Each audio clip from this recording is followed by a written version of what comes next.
আসসালামু আলাইকুম, hello viewers, সবাই কেমন আছো? আশা করি সবাই ভালো আছো। তো আজকের ভিডিওতে আমি আলোচনা করব রসায়ন পদার্থের গঠন পার্ট 2।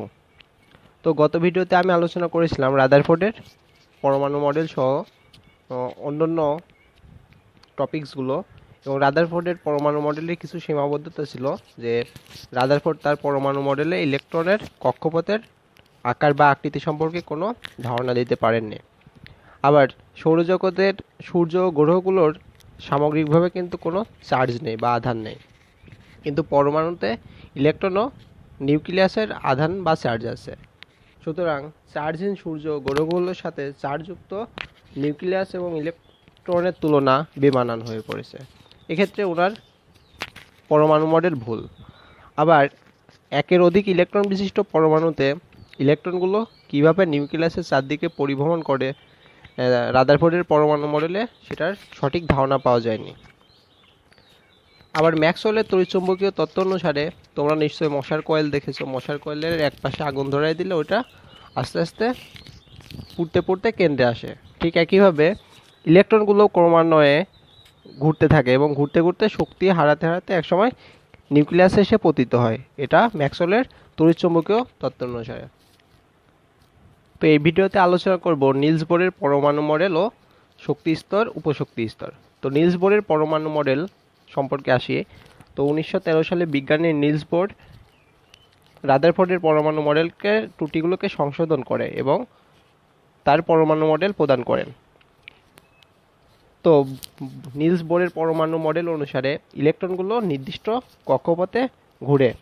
অর্থাৎ তিনি বললেন পরমাণুতে যে সকল ইলেকট্রন থাকে সেগুলো নিউক্লিয়াসকে কেন্দ্র করে ইচ্ছামতো যে কোনো কক্ষপথে ঘুরতে পারে না। অর্থাৎ ইলেকট্রনগুলো নিজের ইচ্ছায় ঘুরতে পারে না, সেগুলো একটা নির্দিষ্ট বা অনুমোদিত বৃত্তাকার কক্ষপথে ঘুরে। আর এই নির্দিষ্ট কক্ষপথের অনুমোদিত বৃত্তাকার কক্ষপথগুলোকে অনুমোদিত কক্ষপথ বা শেল বা অরবিট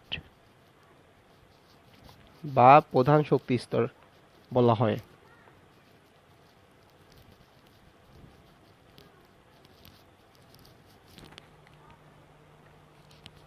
বা স্থির কক্ষপথও বলা হয় অনেক সময়। তো স্থির কক্ষপথে ঘোরার সময় ইলেকট্রনগুলো শক্তি শোষণও করে না, আবার বিকিরণও করে না। আর স্থির কক্ষপথকে এন দ্বারা প্রকাশ করা হয়, অর্থাৎ এন দ্বারা কক্ষপথকে প্রকাশ করা হয়,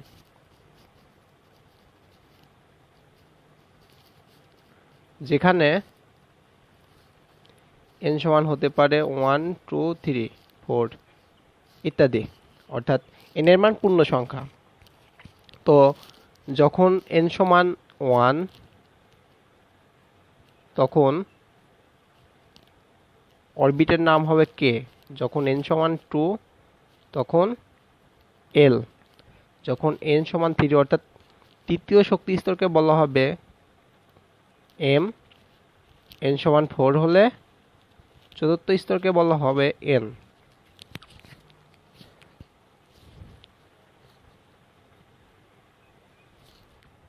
তো নিলস বোরের পরমাণু মডেল অনুসারে ইলেকট্রনের কৌণিক ভরবেগ, অর্থাৎ ইলেকট্রনের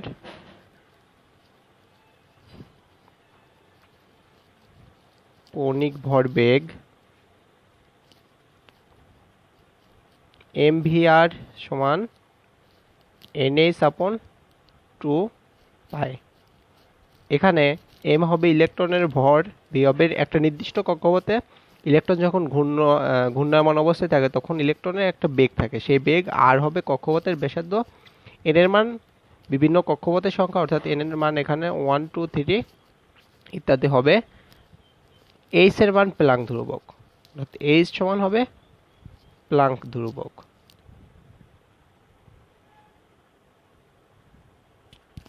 তো এর একটা নির্দিষ্ট মান আছে 6.626 into 10⁻34 metre square kg per second.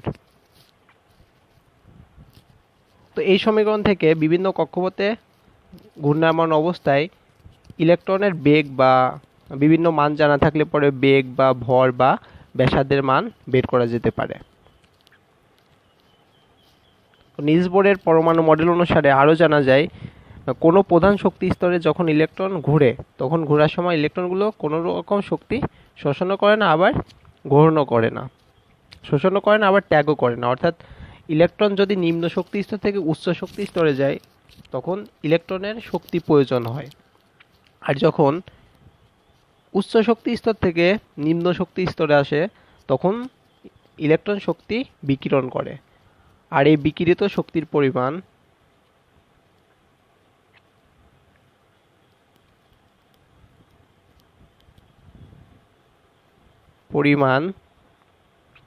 h mu is equal h upon lambda implies that mu is equal c upon lambda, অর্থাৎ বিকিরিত শক্তির পরিমাণ হবে ইকুয়াল c upon lambda, যেখানে c এর মান আলোর বেগ অর্থাৎ 3 × 10⁸ মিটার পার সেকেন্ড, এবং ল্যামডা হবে শোষিত বা বিকিরিত শক্তির তরঙ্গদৈর্ঘ্য, আর মিউ হবে শোষিত বা বিকিরিত শক্তির কম্পাঙ্ক, এবং কম্পাঙ্কের একক আমরা জানি হার্জ বা পার সেকেন্ড।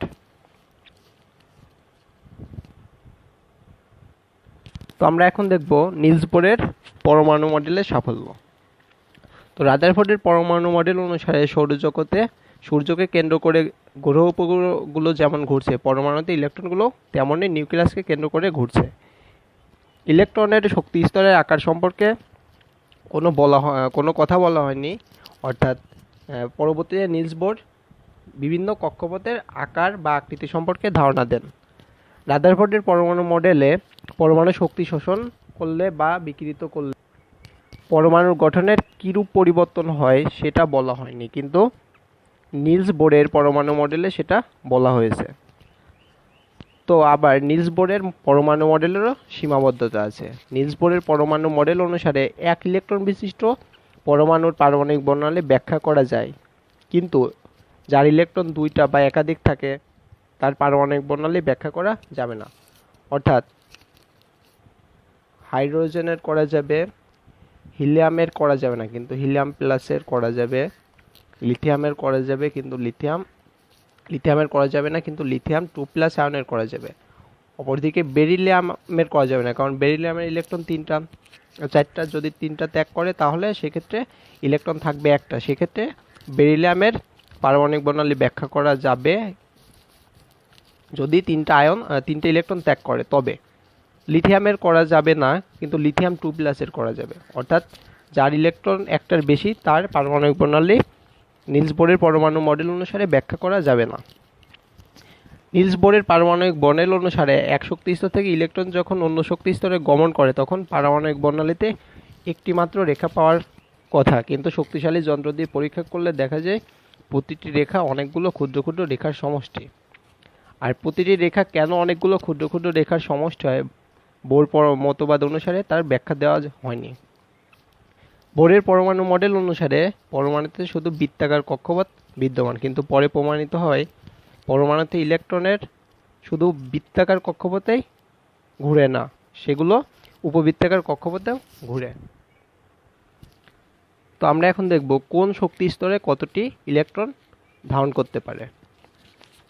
তো শক্তি স্তরে ইলেকট্রন ধারণ ক্ষমতা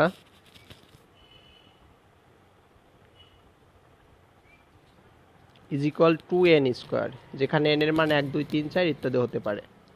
তো প্রথম শক্তি স্তর অর্থাৎ কে শক্তি স্তরে ইলেকট্রন ধারণ ক্ষমতা 2 × 1² ইজ ইকুয়াল টু এল শক্তি স্তরে ইলেকট্রন ধারণ ক্ষমতা 2 × 2² অর্থাৎ 8টি। এম শক্তি স্তরে ইলেকট্রন ধারণ ক্ষমতা 2 × 3² অর্থাৎ 18টি। এন শক্তি স্তরে ইলেকট্রন ধারণ ক্ষমতা 2 × 4² অর্থাৎ 32টি। আবার প্রত্যেকটা অরবিট আবার অরবিটালে বিভক্ত। তো প্রত্যেকটা অরবিট বা শক্তি স্তরকে এন দ্বারা প্রকাশ করা হয়, প্রত্যেকটা শক্তি স্তরকে এন দ্বারা প্রকাশ করা হয়। প্রত্যেকটা অরবিট আবার কি নির্দিষ্ট সংখ্যক অরবিটালে বিভক্ত। তো অরবিটালগুলো হলো এস পি ডি এফ। তো অরবিটাল অরবিটালকে এল দ্বারা প্রকাশ করা হয়। অরবিটালকে এল দ্বারা প্রকাশ করা হয় যেখানে এল এর মান হবে 0 থেকে n-1 পর্যন্ত। প্রত্যেকটা অরবিটাল আবার sp-df এ বিভক্ত। তো প্রত্যেকটা অরবিট আবার sp-df অরবিটালে বিভক্ত, যেখানে অরবিটালকে এল দ্বারা প্রকাশ করা হয় এবং এখানে এল এর মান হবে n-1 পর্যন্ত। অর্থাৎ এল এর মান আর n এর মান কখনোই সমান হবে না। তো প্রতিটা অরবিটালে আবার নির্দিষ্ট সংখ্যক ইলেকট্রন ধারণ করতে পারে। তো অরবিটালে সর্বোচ্চ ইলেকট্রন ধারণ ক্ষমতা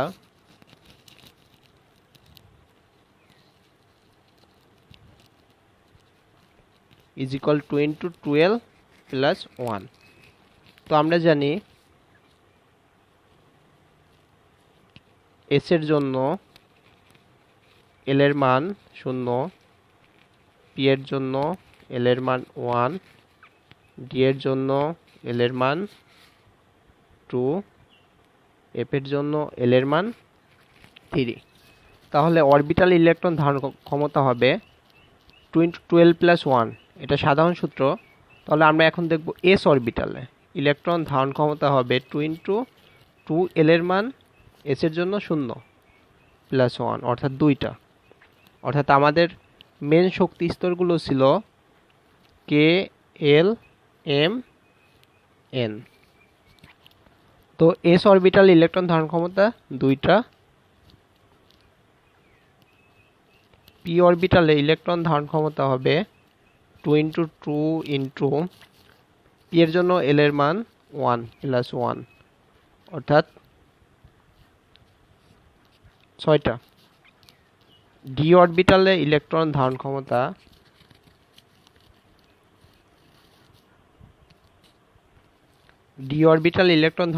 হবে 2 × 2 × 2 + 1 অর্থাৎ ডি এর জন্য এল এর মান হবে 2। তো 10টি। এফ অরবিটালে ইলেকট্রন ধারণ ক্ষমতা হবে 2 × 2 এল এর মান 3 + 1 অর্থাৎ 14টা। তো কে যেহেতু কে এর জন্য এন এর মান 1, তাহলে এখানে শুধু এস অরবিটাল হবে। কারণ কি এন আর এল এর মান কখনোই এক হতে পারে না, অর্থাৎ প্রথম শক্তি স্তরে শুধু এস অরবিটাল থাকবে। দ্বিতীয় শক্তি স্তরে থাকবে এস এবং পি অরবিটাল। তৃতীয় শক্তি স্তরে থাকবে, কারণ এস এর মান 0, পি এর মান 1। এম অরবিটে থাকবে এস, পি এবং ডি অরবিটাল। এনে থাকবে এস, পি, ডি এবং এফ। তো আমরা দেখেছি এস অরবিটালে সর্বোচ্চ ইলেকট্রন ধারণ ক্ষমতা 2টি এবং আরও দেখেছি কেতে সর্বোচ্চ 2টা ইলেকট্রন ধারণ করতে পারে। অর্থাৎ কে এর 2টা ইলেকট্রন শুধু এস অরবিটালেই যাবে। তো এসে যায় 2টা, পিতে যায় 6টা, অর্থাৎ টোটাল এল এর টোটাল ইলেকট্রন ধারণ ক্ষমতা ছিল 8টা, অর্থাৎ এলে যাবে টোটাল 8টা।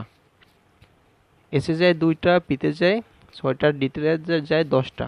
তো টোটাল এখানে হয় 18টা, অর্থাৎ এম অর্থাৎ তৃতীয় নং শক্তি স্তরে 18টি। এসে 2টা, পিতে 6টা, ডিতে 10টি এবং এফে 14টি, অর্থাৎ চতুর্থ কক্ষপথে টোটাল যাবে 32টা। তো এইভাবে কোন অরবিটালে কতটি ইলেকট্রন যায় সেটা নির্ণয় করা যায় 2 × 12 + 1 দ্বারা। আবার এখানে মনে রাখতে হবে সবসময় এল এর মান অলওয়েজ 0 হতে n-1 পর্যন্ত হবে। কখনোই এন এবং এল এর মান একই হবে না। সে কারণেই এখানে 1p সম্ভব না, বা এখানে 2s 2p 2d কেন অসম্ভব? প্রশ্ন হতে পারে 2d অরবিটাল কেন সম্ভব নয়? কারণ আমরা দেখে আসছি কি এল এর মান 0 হতে n-1 পর্যন্ত হতে পারে, অর্থাৎ n এবং l এর মান কখনোই 1 হতে পারে না। তো এখানে 2D এর জন্য n সমান 2, l সমান আমরা দেখে আসছি l এর মান d এর জন্য 2, l এর মান d এর জন্য 2, অর্থাৎ n ও l এর মান কিন্তু একই হয়ে গেল। এই কারণে 2D অরবিটাল সম্ভব নয়। আবার 3f কেন অসম্ভব? 3f এর জন্য n সমান 3, আবার f এর জন্য l সমান 3। দেখা যাচ্ছে যে n আর l এর মান একই হয়ে গেল, সেজন্য 3f অরবিটালও অসম্ভব। তো আশা করি নিলস বোরের পরমাণু মডেল নিয়ে শক্তি স্তর ও উপশক্তি স্তর সম্পর্কে ধারণা পেয়েছো।